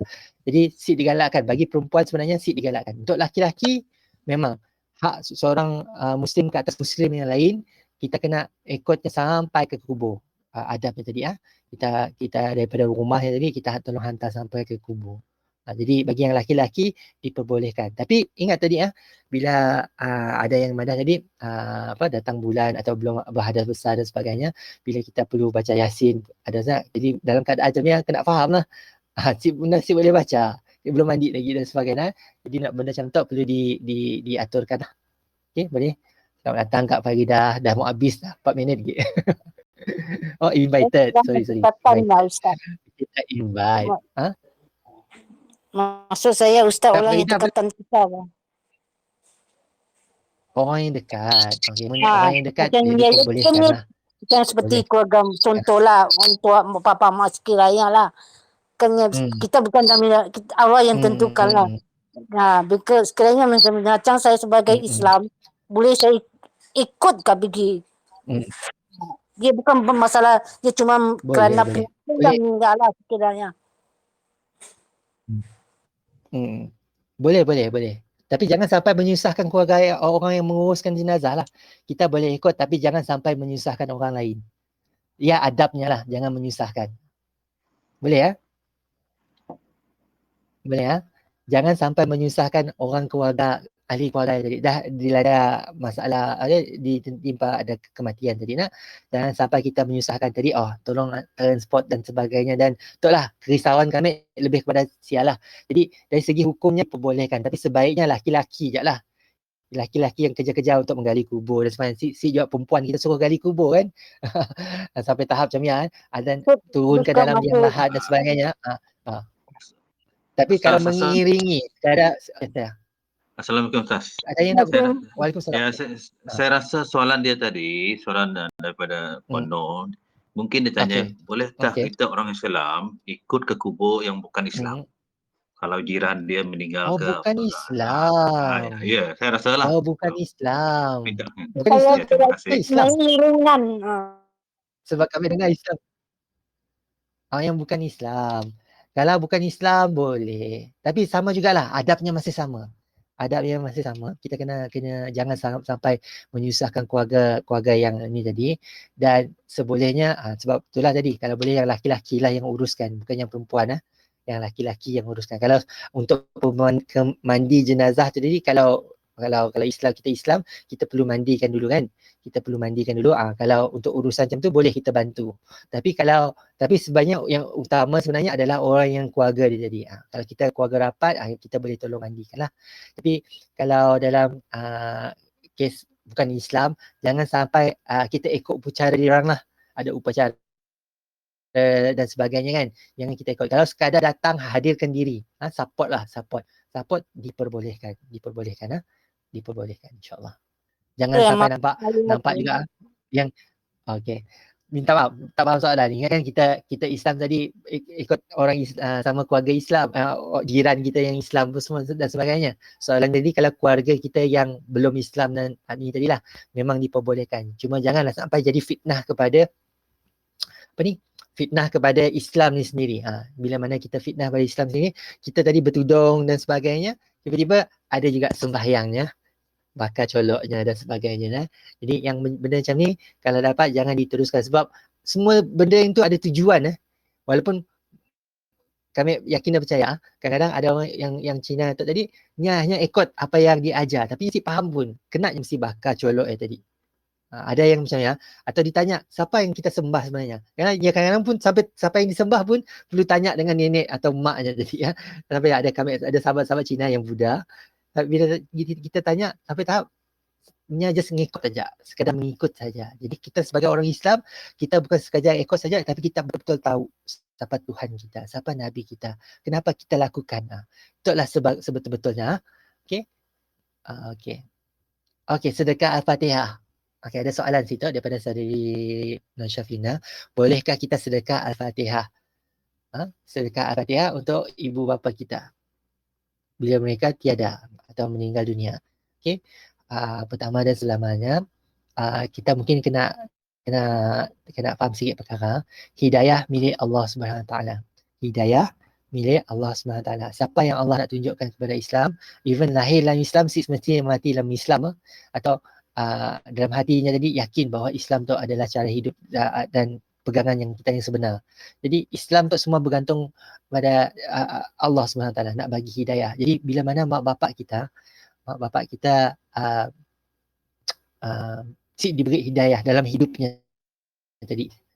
Sebagaimana bapa saudara Nabi bapa saudara Nabi yang sangat sayang Nabi, yang support Nabi Muhammad sallallahu alaihi wasallam dalam perjuangannya menyampaikan Islam, tapi sebelumnya meninggal dunia pun dia dapat nak bersyahadah, dia nak dapat mengaku kerana mungkin dia nak jaga hubungannya dengan keluarga-keluarga yang lain.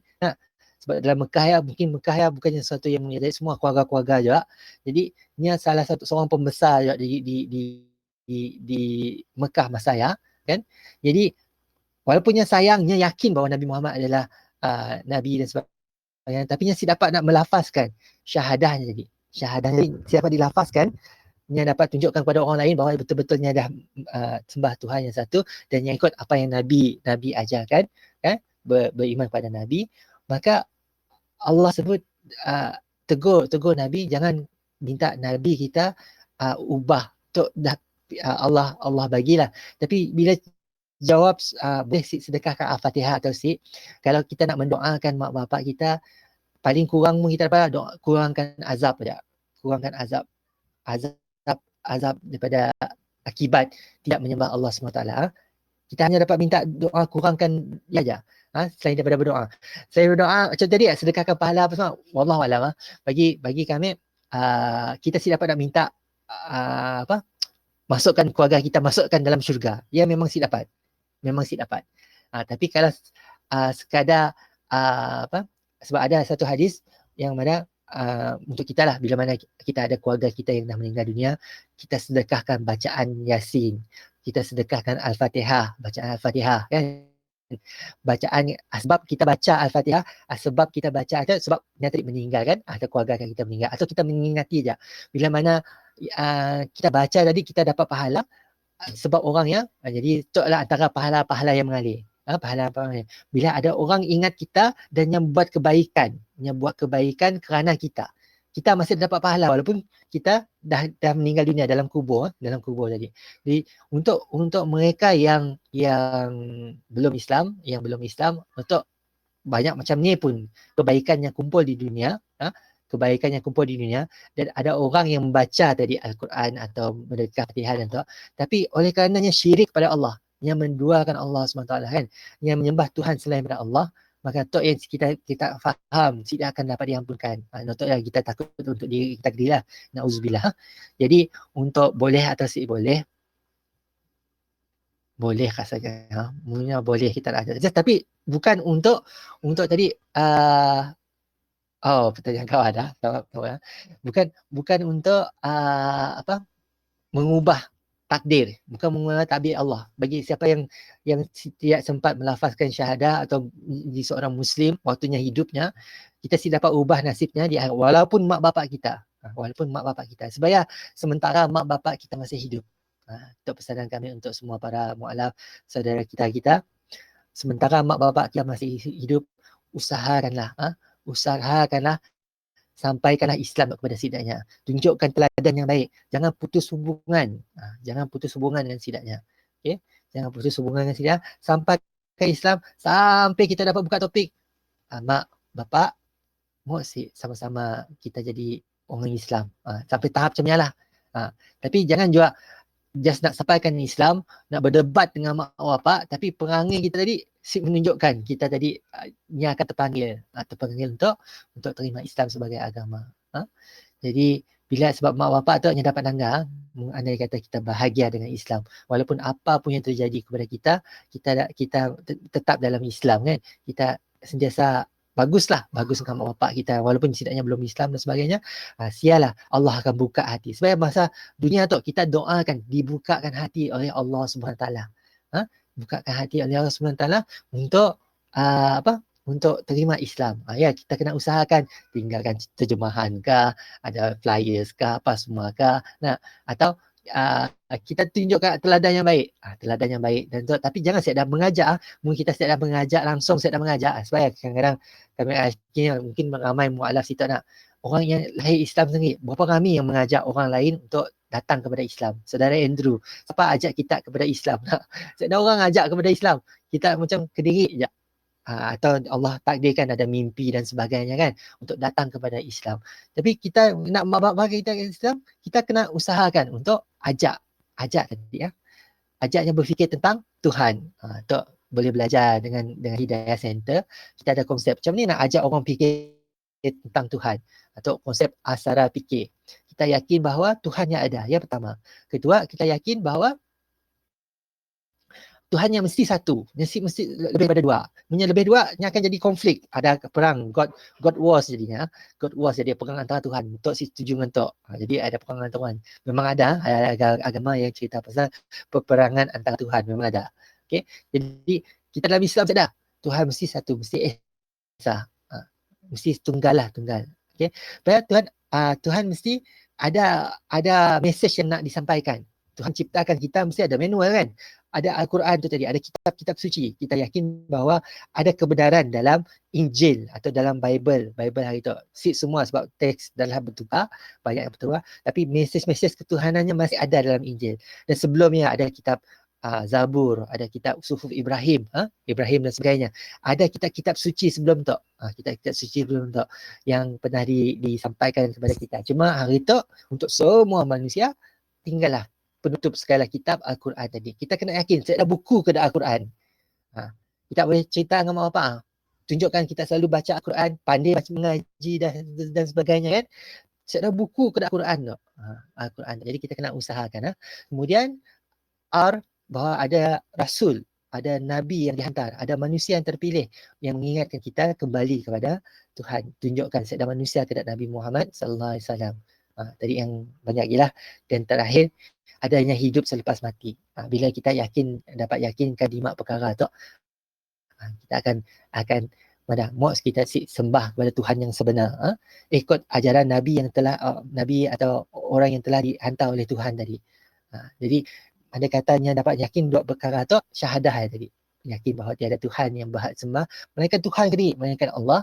Dan kita meyakinkan bahawa Nabi Muhammad, ada Nabi yang telah dihantar kepada kita, melainkan Nabi Muhammad yang mengajar kita untuk kembali kepada Allah SWT, Tuhan tadi. Jadi itulah cara kita untuk membawa banyak cara lah sebenarnya, banyak cara. Kadang-kadang kita doakan kepada Allah SWT, kita didatangkan mimpi dan sebagainya, wallahualam. Untuk yang kita perlu usahakan. Boleh Syafina? Jadi sama je soalan Syafina tu soalan-soalan yang sukar untuk kami jawab. Sebab kami pun bukannya seorang yang pakar, seorang yang alim, yang pandai nak jawab soalan kemusykilan contoh lah. Boleh baca ayatul kursi dan sebagainya. Kelak kami akan datang balik. Boleh kita sedahkan Al-Fatihah kepada keluarga yang belum lagi Islam dalam jangka masa hidupnya. dan sebagainya kan. Jadi boleh atau tidak, pasti macam perkara yang baik sikan nasib boleh kan, mengikut akal kita lah.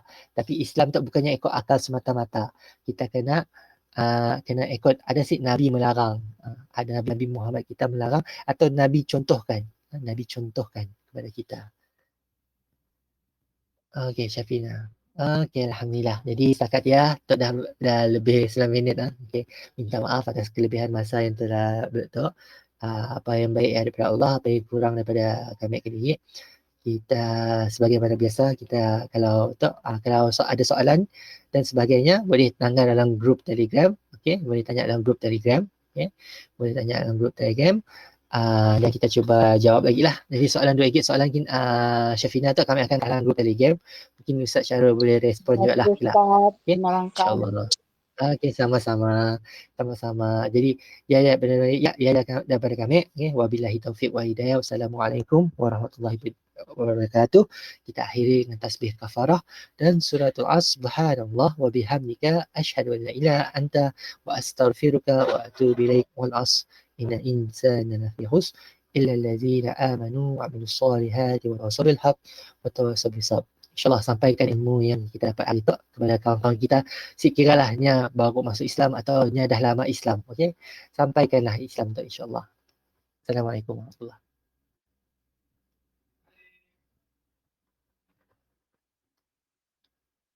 Jumpa lagi minggu depan insyaAllah.